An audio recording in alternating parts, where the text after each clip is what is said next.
Good morning. আমার কথা শুনতে পাচ্ছ? হ্যালো। আসসালামু আলাইকুম ম্যাম। জি ম্যাম, শুনতে পাচ্ছি। হ্যাঁ হ্যাঁ, রেসপন্স করবে সাথে সাথে, তাহলে বুঝতে পারি না যে আসলে কি তোমরা শুনছো নাকি। আচ্ছা, welcome to my class on postnatal care. এর আগে তোমাদেরকে পড়িয়েছিলাম এন্টিনেটাল, ইন্টারনেটাল, আজকে পড়াবো পোস্টনেটাল কেয়ার।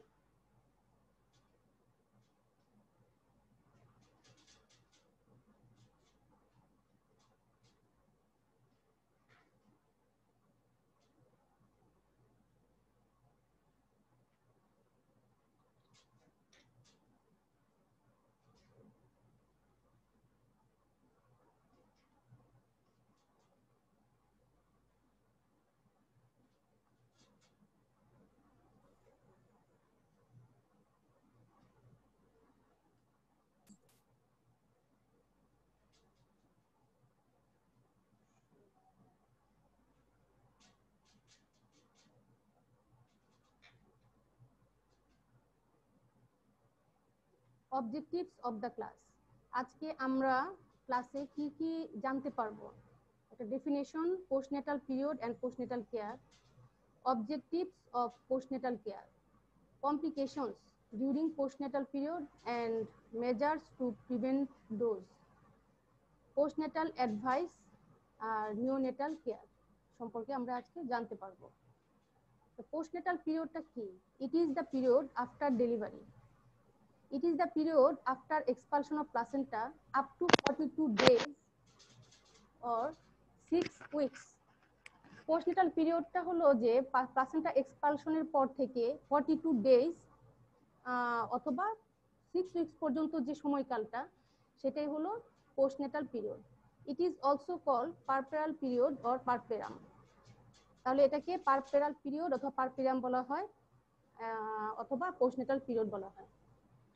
এটা হলো it is the period after expulsion of placenta up to 42 days or 6 weeks. Postnatal care. Postnatal care is the care of mother and newborn after delivery up to 42 days or 6 weeks. তাহলে postnatal পিরিয়ডে মা এবং শিশু মানে newborn বেবির যে care নেওয়া হয় তাকেই বলা হয় পোস্টনেটাল কেয়ার।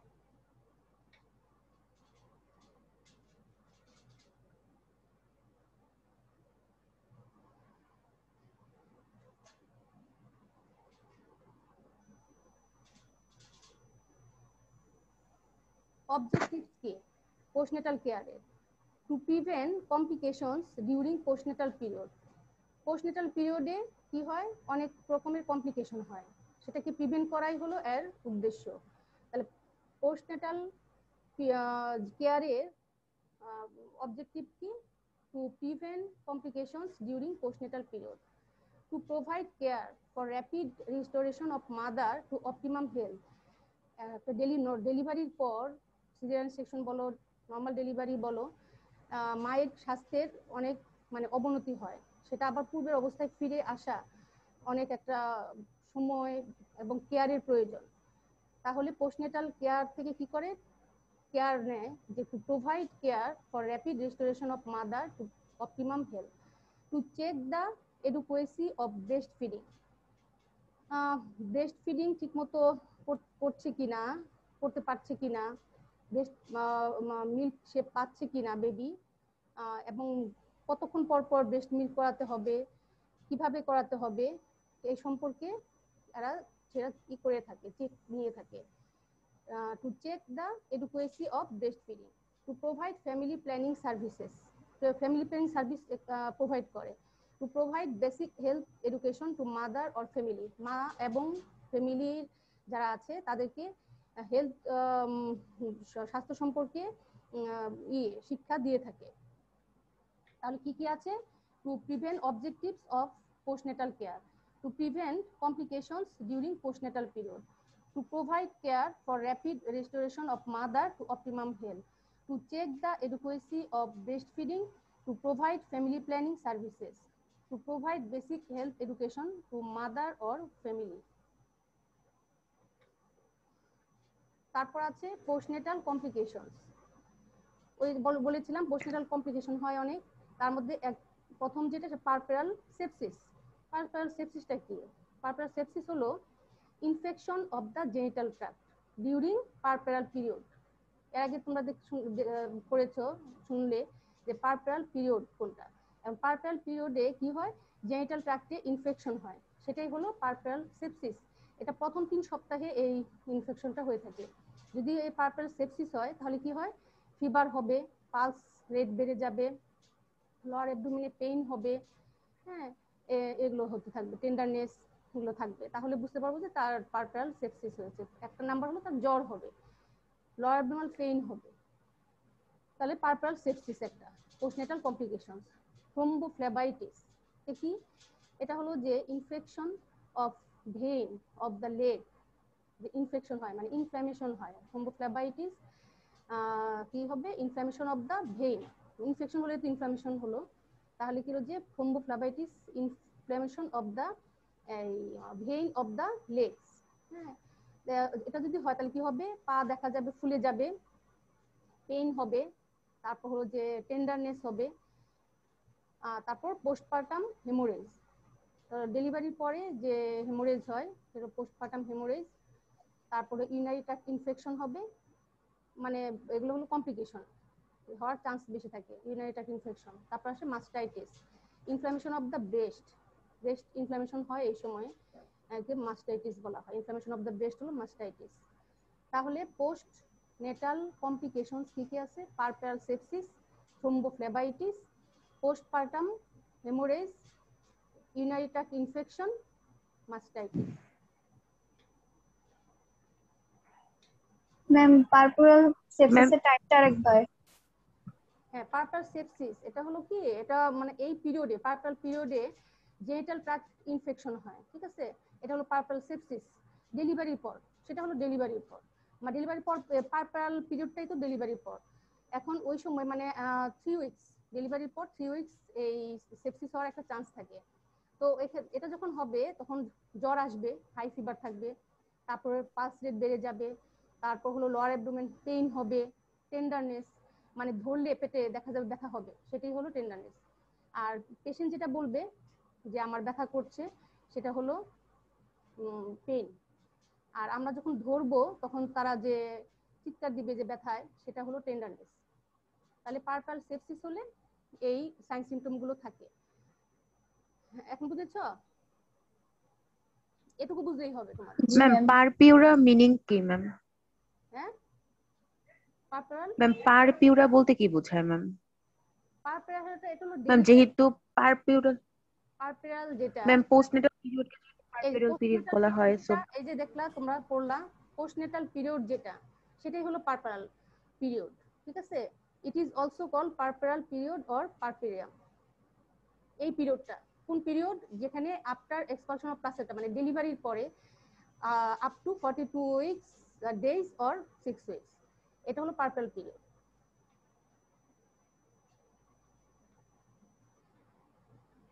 এই সময়ে সেপসিস মানে প্রথম 3 সপ্তাহে সেপসিস হওয়ার চান্স থাকে, সেটা হলো এই পিরিয়ডে প্রথম 3 সপ্তাহে যে সেপসিস হওয়ার যে সেপসিস হয়, সেটাই হলো পারপেরাল সেপসিস, ইনফেকশন হয় আর কি জেনিটাল ট্র্যাক্টে। এখন বুঝেছো কিনা? ম্যাম থ্রোম্বোফ্লেবাইটিসটা আরেকবার একটু বলতেন যদি। থ্রোম্বোফ্লেবাইটিস হলো infection of the vein of legs. এটা যখন হয় তখন পা দেখা যায় ফুলে যায়, তারপর টেন্ডারনেস, মানে ব্যথা লাগতে থাকে, দেখা ধরলে ওরা ব্যথা অনুভব করে, সেটা হলো থ্রোম্বোফ্লেবাইটিস। এই সম্পর্কে তোমার এটুকু জানলেই হবে এই কমিউনিটি মেডিসিনে, ঠিক আছে? আর ম্যাম পোস্টনেটালে যে পায়ে যে ফুলে যায় মানে ইডিমা হয়, সেটা কি থ্রোম্বোফ্লেবাইটিস? মানে ওখানে হলো থ্রোম্বোফ্লেবাইটিস, একটা ইনফেকশন হয়ে যখন ফুলে যাচ্ছে সেটা থ্রোম্বোফ্লেবাইটিস। এটা হলো যে ডেলিভারির পরে হচ্ছে এটা, তাহলে এটা এরকম থ্রোম্বোফ্লেবাইটিস হওয়ার চান্স থাকে ডেলিভারির পরে। অন্য কোনো কারণে হতে পারে, কিন্তু ডেলিভারির পরে এরকম হয়, থ্রোম্বোফ্লেবাইটিস হয়, ঠিক আছে? তাহলে একটা পারপেরাল সেপসিস এটা হলো কমপ্লিকেশন, আর এটা হলো থ্রোম্বোফ্লেবাইটিস হওয়ার চান্স থাকে, সবার যে হবে সেরকম না, কারো কারো এরকম হতে পারে। তারপর হলো পোস্টপার্টাম হেমোরেজ হওয়ার চান্স থাকে পোস্টনেটাল পিরিয়ডে। তারপর ইউরিনারি ট্র্যাক্ট ইনফেকশন এবং মাস্টাইটিস, এই কমপ্লিকেশন গুলো হতে পারে, হওয়ার চান্স বেশি থাকে এইটাই। ম্যাম ম্যাম ইডিমা হইলে তো ধরলে পায়ে ব্যথা পাবে না, কিন্তু থ্রম্বোফ্লেবাইটিস হইলে কি ব্যথা পাবে? এটাই মানে এটা দেখে বুঝতে পারবো। এটা নিয়ে ডিটেলস তোমার এখন দরকার নাই। এই সম্পর্কে তোমরা মেডিসিনে পড়তে পারবে, এই সম্পর্কে তোমরা প্যাথোলজিতে পড়তে পারবে, কমিউনিটি মেডিসিনে তোমরা এটুকুই পড়বে, ঠিক আছে? এই সম্পর্কে থ্রম্বোফ্লেবাইটিস কি এর হলো যে আরো ডিটেলস তোমরা পড়বে প্যাথোলজিতে এবং পড়বে হলো এই মেডিসিন। আর কমিউনিটি মেডিসিনে তোমরা এটুকুই জানলে হবে যে পোস্টনেটাল কমপ্লিকেশন হলো puerperal sepsis, thrombophlebitis, PPH, UTI, mastitis. আর থ্রম্বোফ্লেবাইটিস কি? এটা হলো infection of the vein of the legs, ঠিক আছে? এত ডিটেলস তোমার এখানে লাগবে না। ম্যাম মাস্টাইটিস মানে কি? এটা হলো ইনফ্লামেশন অফ দা ব্রেস্ট। এখন তুমি যদি ডিটেলস জানতে চাও তাহলে তোমার প্যাথোলজি পড়তে হবে মাস্টাইটিস কি। এখন তোমার জানতে হবে ইনফ্লামেশন অফ দা ব্রেস্ট, এর ডিটেলস তোমাদের এখন লাগবে না। তারপর প্রিভেনশন অফ পোস্টনেটাল কমপ্লিকেশনস। এখন এই যে কমপ্লিকেশন গুলো হয় আমরা কি করে প্রিভেন্ট করতে পারি? প্রথমে আমরা কি করব? Thorough and frequent checkup of mother. আমরা যদি চেকআপই না করি তাহলে কি করে জানবো হ্যাঁ যে তার এই কমপ্লিকেশন গুলো আছে? এই জন্য আমাদের ফ্রিকোয়েন্ট চেকআপ করতে হবে, থোরো এন্ড ফ্রিকোয়েন্ট চেকআপ। কি করব আমরা? ব্রেস্ট দেখব, কারণ এখানে মাস্টাইটিস হওয়ার চান্স থাকে, এই জন্য আমরা ব্রেস্টটা দেখব। লোয়ার অ্যাবডোমেন পেইন আছে কিনা সেটা দেখব। যদি লোয়ার অ্যাবডোমেন পেইন থাকে তাহলে কি হবে? দেখা গেল তার, তখন চিন্তা করবো যে সেপসিস হতে পারে, পার্পল সেপসিস। তারপর হলো লেগস, ওই যে দেখবো লেগসে কোনো ব্যথা, তারপর হলো যে তার ফুলে যাওয়া এগুলো আছে কিনা। তারপর হলো লোকিয়াটা দেখবো। কি দেখবো? এর কালার দেখবো, স্মেল, তারপরে কোয়ান্টিটি, এগুলো দেখবো। কারণ এই সময়ে যখন এই পার্পল সেপসিস হয়, সেপসিস না, পার্পল সেপসিস না, এমনিতেই লোকিয়া যদি ফাউল স্মেলিং হয় তাহলে ইনফেকশন আছে, এটা আমরা চিন্তা করব। তাহলে লোকিয়ার কালার দেখবো, এর স্মেল দেখবো, কোয়ান্টিটি দেখবো। এখন লোকিয়াটা কি সেটা তোমরা জানো? বলতে পারো লোকিয়া কি? No ma'am. হ্যাঁ, লোকিয়াটা হলো না ম্যাম। কি বলো? লোকিয়াটা হলো যে এটা হলো ভ্যাজানাল ডিসচার্জ, হ্যাঁ, আফটার ডেলিভারি। এবং এটা হলো যে প্রথম দিকে থাকে রেড কালার, মানে হলো যে ব্লাড থাকে। রেড কালার কেন থাকে? কারণ ব্লাড বের হয়।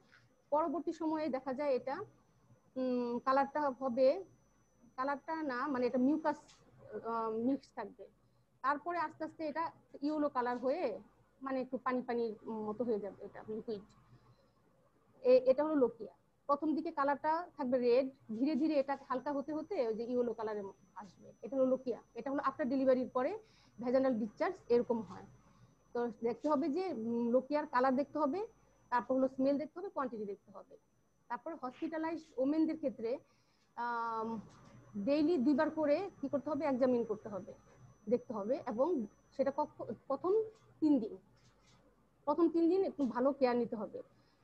আর হোম ডেলিভারি ক্ষেত্রে ওই ক্ষেত্রে ডেইলি ভিজিট করবে। কারা করবে? TTBA, trained traditional birth attendant, ওনারা ডেইলি ভিজিট করবে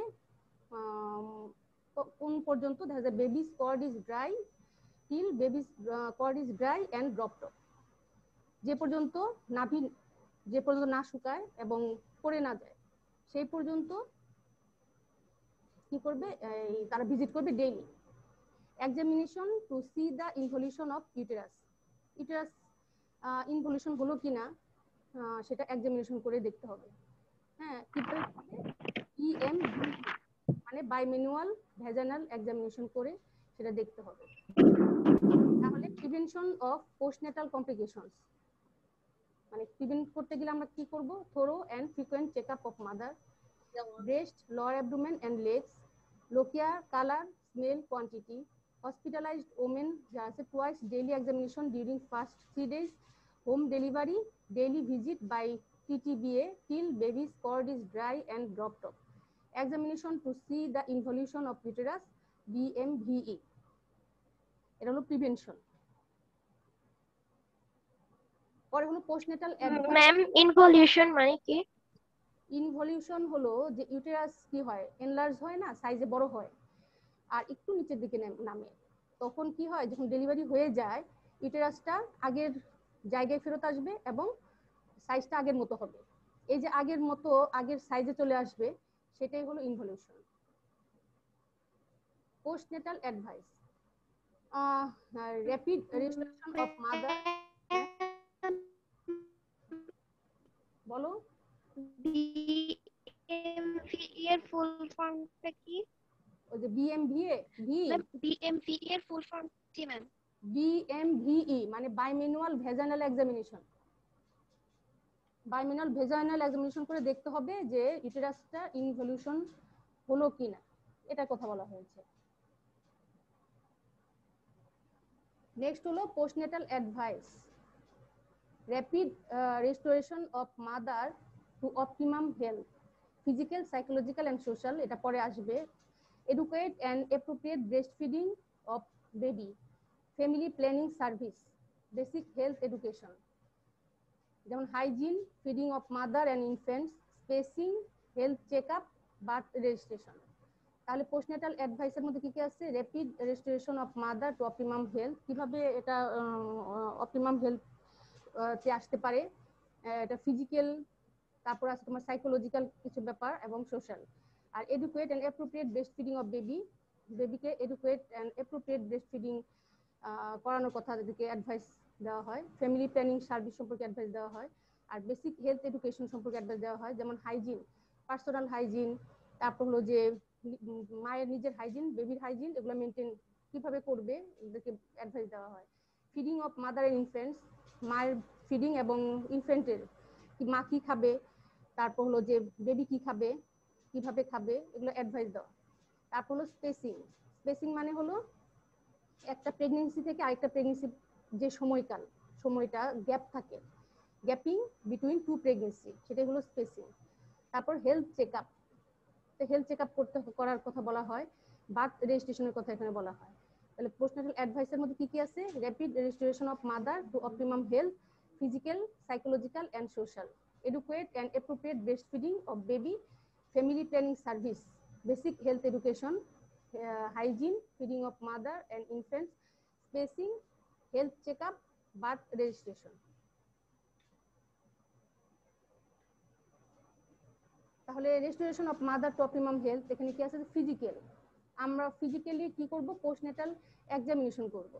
হ্যাঁ, পোস্টনেটাল এক্সামিনেশনে আমরা কি দেখব? প্রথম ওই যে বলা হলো যে প্রথম 3 দিন দিনে দেখা 2বার করে এক্সামিন করতে হবে। তারপর করতে হবে দিনে 1বার করে এক্সামিন করতে হবে, এবং সেটা ওই যে আম্বিলিকাল কর্ড যে পর্যন্ত না শুকায় এবং পড়ে না যায় সেই পর্যন্ত। পোস্টনেটাল এক্সামিনেশনে আরো কি দেখতে হবে? ব্রেস্ট দেখতে হবে, তারপর দেখতে হবে পেইন আছে কিনা, লোয়ার অ্যাবডোমেনে কোনো পেইন আছে কিনা, সেগুলো দেখতে হবে। এগুলো পোস্টনেটাল এক্সামিনেশনের মধ্যে দেখতে হবে। তারপর হলো ফিভার আছে কিনা, এটা পোস্টনেটাল এক্সামিনেশনের মধ্যে এগুলো দেখতে হয়। তারপর এনিমিয়া, এখন এনিমিয়া আছে কিনা সেটা দেখতে হবে। যদি এনিমিয়া থাকে তাহলে তাকে কি করতে হবে? আয়রন সাপ্লিমেন্ট দিতে হবে। তারপর হলো নিউট্রিশন, মায়ের নিউট্রিশন সম্পর্কে বলতে হবে, তাদেরকে খেতে হবে। যাদের সামর্থ্য আছে তারা মাছ, মাংস, দুধ, ডিম খাবার খাবে, আর যাদের সামর্থ্য কম তারা সেই অনুযায়ী খাবার খাবে, ঠিক আছে? আর এবং মায়ের নিউট্রিশন সম্পর্কে তাদেরকে বলতে হবে যে খেতে হবে। অনেকে আবার থাকলেও খাবার খায় না, এই কারণে তাদেরকে বলতে হবে যে ভালো বেশি বেশি করে খাবেন, নিউট্রিশনের দরকার আছে। তারপর হলো পোস্টনেটাল এক্সারসাইজ, এখন পোস্টনেটাল পেলভিক এক্সারসাইজ, তারপর লোয়ার অ্যাবডোমেন স্ট্রেস পড়ে মাসেলে, তার এক্সারসাইজ করতে হয়, পোস্টনেটাল এক্সারসাইজ। তাহলে কি আছে? এক ফিজিক্যালের মধ্যে আছে postnatal examination, anaemia, nutrition, postnatal exercise. Psychological, removing fear and insecurity, মায়ের মনের মধ্যে ভয় থাকে, তারপর বেবি নিয়ে ইনসিকিউর ফিল করে, সেটা সম্পর্কে তাদেরকে এনশিওর করতে হবে যে না, ভয়ের কোনো কারণ নেই, তাদেরকে সেভাবে কেয়ার নিতে হবে, তাহলে তারা ভয় পাবে না।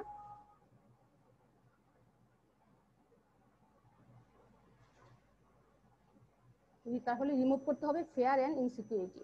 Support from the family members, family member থেকে তাকে সাপোর্ট দিতে হবে, সাইকোলজিক্যাল সাপোর্ট। তারপর সোশ্যাল কি করতে হবে? হোলসাম ফ্যামিলি এনভায়রনমেন্ট, তাহলে ফ্যামিলি এনভায়রনমেন্টটা কেমন থাকবে? স্বাস্থ্যকর থাকবে এনভায়রনমেন্টটা। তাহলে এভাবে রেস্টোর করা সম্ভব মায়ের হেলথকে সাইকোলজিক্যাল সাপোর্ট দিয়ে, সোশ্যাল সাপোর্ট, সুপার হলো স্বাস্থ্যকর পরিবেশ নিশ্চিত করলে, তারপরে একটা সুস্থকর পরিবেশে যদি থাকে মা, তাহলে তার হেলথ রিস্টোর করা সম্ভব।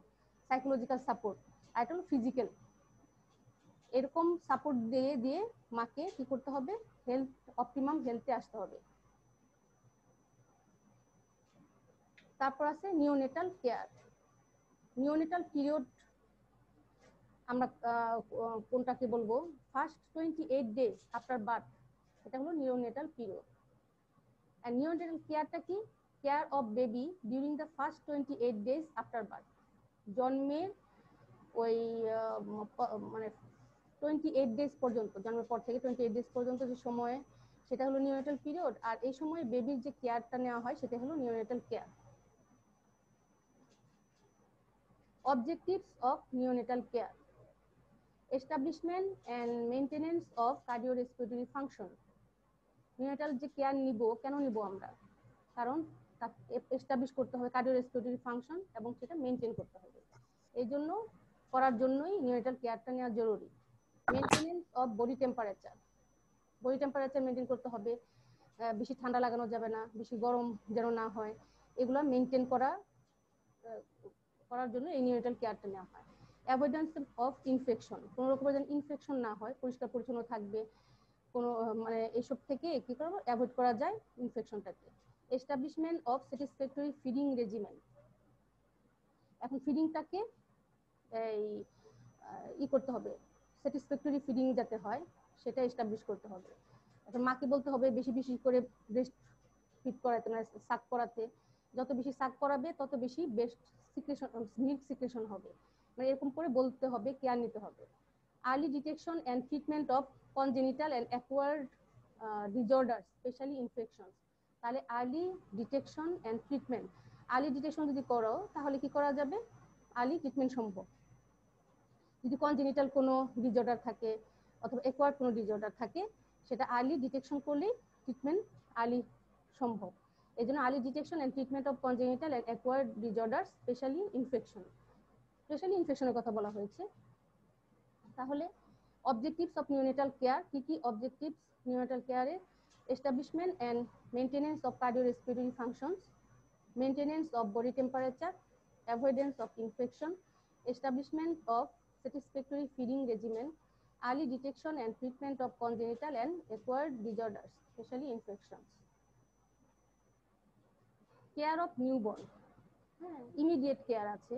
যেমন ইমিডিয়েট আমরা কি করব, যখন একটা বেবি জন্ম হবে তখন কি হবে, রিসাসিট করতে হবে, রিসাসিটেশন। ক্লিনিং দ্য এয়ারওয়ে, এর আগে তোমাদের পড়িয়েছিলাম কিনা রিসাসিটেশন, বলেছিলাম মনে হয়, যে এয়ারওয়ে ক্লিন করাটাই হলো তোমার রিসাসিটেশন। তারপর আবগার স্কোরিং, আবগার স্কোর করে দেখতে হবে যে বেবি ঠিক আছে কিনা। তারপর care of cord, care of eyes, care of skin, তাহলে আই কর্ডের কেয়ার নিতে হবে, আইয়ের কেয়ার নিতে হবে এবং স্কিনের কেয়ার নিতে হবে। Maintenance of body temperature, breast feeding, examination for congenital anomalies, identification of baby, roaming in এটা কি তোমাদেরকে বলা হয়েছে। তাহলে কেয়ার অফ নিউবর্ন, হ্যাঁ, কি কি ইমিডিয়েট কেয়ার নিব আমরা, প্রথমে নিব রিসাসিটেশন, আবগার স্কোরিং করে দেখতে হবে। ম্যাম আবগার কি? আবগার হলো যে তোমার এটা, এতে হলো এপিয়ারেন্স, পিতে হলো পালস, মানে এপিয়ারেন্সটা দেখবো, এরপরে তোমাদের আসবে আবগার স্কোরিংটা কি, এপিয়ারেন্সটা দেখতে হবে তার কেমন, ঠিক আছে। এখানে স্কোরিং আছে 0, 1, 2, আবগার স্কোরিং তো আজকে তোমাদের পড়াবো না, পরে আসবে এটা। আর জিতে হলো গ্রিমেস, মানে হলো যে অ্যাক্টিভ রেসপন্স, মানে রিফ্লেক্স রেসপন্স। আর এতে হলো অ্যাক্টিভিটি, তারপরে আরতে হলো রেসপিরেশন। এগুলা স্কোরিং থাকে, এক একটা এক রকম স্কোরিং থাকে। যদি 0 থাকে, এপিয়ারেন্স যদি 0 থাকে তাহলে তার না, 0 থাকে না, এপিয়ারেন্স যদি তার থাকে, ধরো নীল হয়ে গেল, তাহলে কি থাকবে, সেটা হলো 0। তারপরেও যদি একটু দেখা যায় একটু গোলাপি একটু আভা, সেটা হলো তোমার 1, আর একটু যদি একদম সুন্দর গোলাপি কালার থাকে সেটা হলো 2, এরকম আর কি। ঠিক আছে, সেটা পরে আসবে তোমাদের আবগার স্কোরিং। স্কোরিং করে দেখে বাচ্চার কন্ডিশনটা কেমন সেটার জন্য স্কোরিং করা হয়, সেটা আবগার স্কোরিং। তারপর হলো কেয়ার। ম্যাম জিতে কি বলেন? হ্যাঁ ম্যাম জিতে কি আরেকবার যদি বলতেন। বুঝি না। জিতে গ্রিমেস, গ্রিমেস মানে হলো যে এটা হলো রিফ্লেক্স রেসপন্স। বাচ্চা নিজে থেকে একটু একটু ধরলে দেখা যায় রেসপন্স করতেছে, রিফ্লেক্স রেসপন্স। এটা পাবে তোমার ডিটেইলস পরে। ঠিক আছে, জিতে হলো ম্যাম রুমিং ইনটা যদি একটু বলতেন। কোনটা? Roaming in. রুমিং ইন হলো তোমাদেরকে এর আগে বলা হয়েছিল। রুমিং ইন হলো যে বেবিকে মায়ের কাছে রাখা, ধরো মায়ের বুকের মধ্যে রাখলো, সেটাই হলো রুমিং ইন। মায়ের কাছে রাখবে, বেবিকে এনে মায়ের কাছে দিয়ে দিবে, সেটাই হলো রুমিং ইন, মায়ের কাছে রাখা, এটাই হলো রুমিং ইন। ঠিক আছে, তারপর হলো বাথিং অফ বেবি। এখন বেবিকে প্রতিদিন গোসল করাবে, এবং সেটা কেয়ার নিয়েই করাতে হবে, কুসুম গরম পানি দিয়ে করাবে, এরকম আর কি, প্রতিদিন গোসল করাবে। এক্সামিনেশন অফ আইস দেখতে হবে, মাউথ দেখতে হবে, নোজ দেখতে হবে, কোনো তার সমস্যা আছে কিনা, সেগুলো আবার ধরো চোখের মধ্যে ময়লা থাকলো পরিষ্কার করা, এরকম আর কি। মানে এক্সামিন করে দেখতে হবে আইস, মাউথ এন্ড নোজ, সেই অনুযায়ী তার মেজার নিবে। Maintenance of body temperature, body temperature maintain করতে হবে। ওয়েট মনিটরিং করতে হবে। হ্যাঁ, প্রথমে যখন বেবি জন্ম হয় তখন ওয়েট তো ধরো 3 কেজি যদি থাকে বা 4 কেজি থাকে, পরে আস্তে আস্তে কিন্তু এটা রিগ্রেস করে। তারপর এটা আবার ঠিক মতো যদি খাওয়া দাওয়া করায়, ব্রেস্ট ফিড করাতে থাকলে সুন্দরভাবে খেতে পারে, আবার ওয়েট গেইন হয়, তাহলে ওয়েটটা মনিটর করতে হবে। তখন দেখা গেল যে কমলো, পরপর 3 সপ্তাহ কমই থাকলো, আর বাড়লো না, তাহলে চিন্তা করতে হবে। এই জন্য ওয়েট মনিটরিং করাটা জরুরি। Well ventilated and worm room for baby. Baby যে রুমে থাকবে সেটা ওয়েল ভেন্টিলেটেড থাকতে হবে এবং ওয়ার্ম থাকতে হবে। এটা খেয়াল করতে হবে, কারণ বাচ্চাদের সহজে ঠান্ডা লেগে যায়, আর ভেন্টিলেটেড না থাকলে ব্যবসা গরমে ঘামে থেকে ঠান্ডা লেগে যায়। এই জন্য সবভাবে এটা কেয়ার নিতে হবে। তারপর early detection and treatment of complication. যদি কোনো কমপ্লিকেশন থাকে তাহলে তার ডিটেকশন আর্লি করতে হবে এবং ট্রিটমেন্ট করতে হবে। এভাবে নিউবর্ন বেবির কেয়ার নিতে হবে। তাহলে নিউবর্ন বেবির কেয়ারের মধ্যে দেখো অনেকগুলো আছে।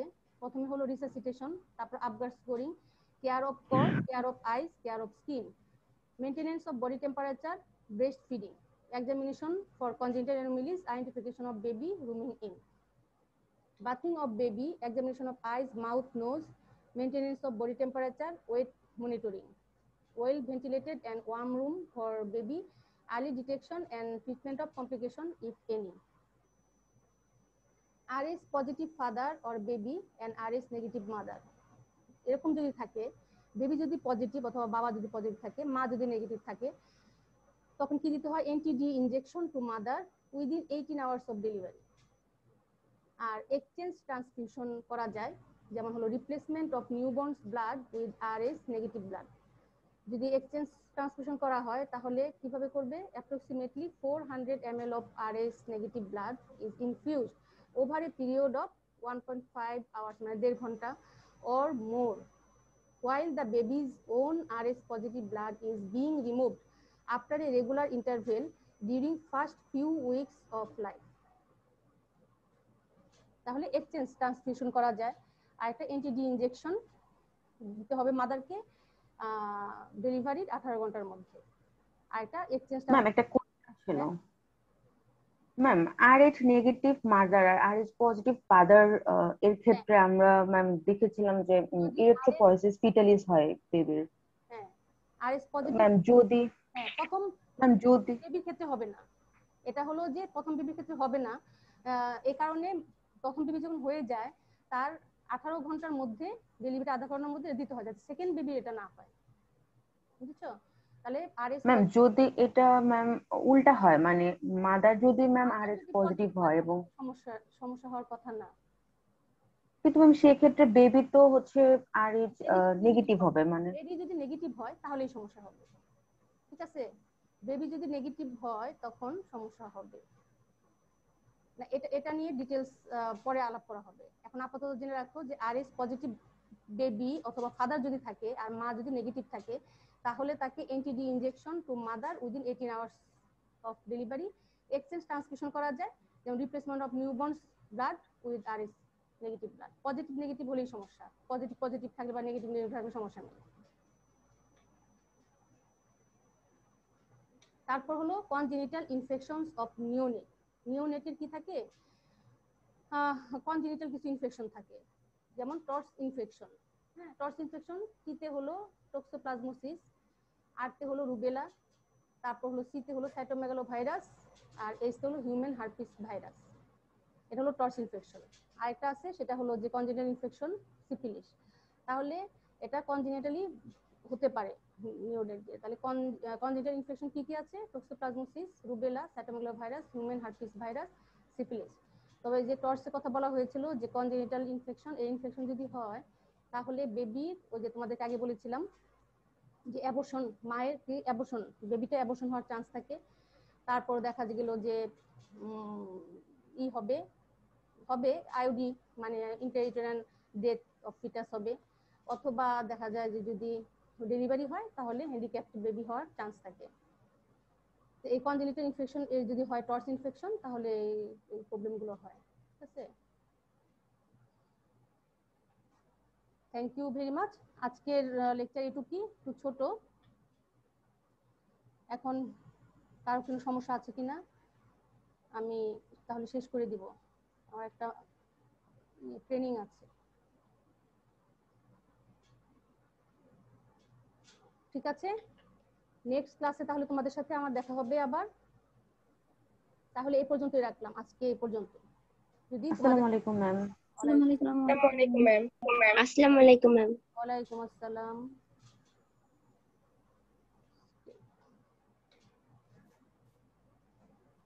আসসালামু আলাইকুম ম্যাম। ওয়ালাইকুম আসসালাম। আসসালামু আলাইকুম ম্যাম। আসসালাম।